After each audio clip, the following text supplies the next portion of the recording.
کہ آج جو ایک ٹرینڈ بنا ہوا ہے، بس آئی لو محمد صلی اللہ علیہ وسلم لکھ دو، بات ختم ہو جاتی ہے۔ اصحاب کرام کی طرح محبت کرنا سیکھو۔ یہ لوگوں کے درمیان جو ڈھکوسلا دکھایا جاتا نہیں، صحابہ قرآن کہہ رہے کہ ان کی طرح ایمان ہونا چاہیے، ان کی طرح قربانی کا جذبہ ہونا چاہیے۔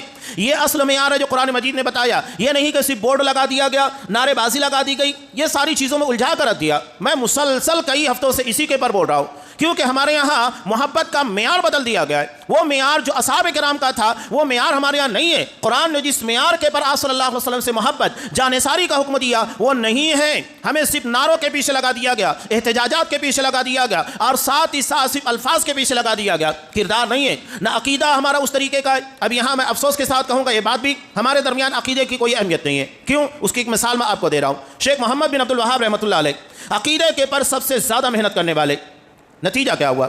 ان کے کچھ شاگردوں نے کہا کہ شیخ آپ بار بار عقیدہ توحید پڑھاتے رہتے ہیں، کتاب التوحید بار بار پڑھا رہے ہیں، تو کوئی دوسری کتاب پڑھائیے۔ ٹھیک ہے۔ اب ایک واقعہ پیش آیا۔ واقعہ یہ تھا کہ ایک آدمی کا گھر گر گیا۔ اب وہاں پر اس نے اپنے گھر کے بچانے کے لیے یہ معلوم پڑا کہ اس نے مرغا ذبح کیا غیر اللہ کے نام پر۔ خبر کی تحقیق کی گئی۔ خبر کی تحقیق کرنے کے بعد پتہ چلا کہ اس نے مرغا نہیں بلکہ بکرا ذبح کیا تھا تاکہ اس کا گھر محفوظ رہ سکے، غیر اللہ کے نام پر، اللہ کے نام پر نہیں۔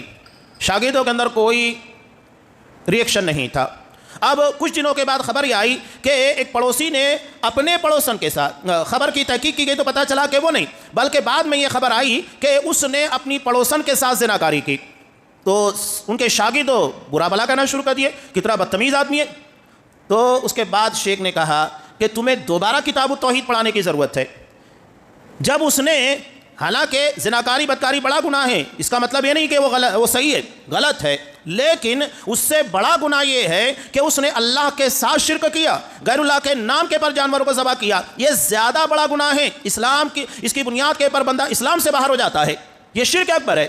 اور گناہ کبیرہ کرنے کی بنیاد کے پر گرچہ وہ گناہ گار ہے لیکن وہ اسلام کے باہر نہیں ہوتا ہے۔ دوبارہ کتاب التوحید تمہیں پڑھنے کی ضرورت ہے۔ تو عقیدہ ہے۔ آج ہمارے یہاں پر بھی لوگوں کے درمیان یہی ہوتا ہے کہ اگر کوئی ایسی بات جو سماجی برائیاں ہوتی ہیں اس کو بہت بڑا سمجھتے ہیں، شرک ہو رہا ہے، بدعت ہو رہا ہے، غیر اللہ کے در کے پر اپنے ماتھوں کو ٹیکا جا رہا ہے، غیر اللہ سے فریادیں مانگی جا رہی ہے، کوئی مسئلہ نہیں ہے۔ یہ روزانہ ہو رہا ہے نا، تو کیا روزانہ ہونے کی وجہ سے وہ گناہ ہلکا ہو جائے گا؟ وہ گناہ ہلکا نہیں ہوتا ہے، وہ اپنی جگہ کے پر اسی طرح بڑا رہے گا۔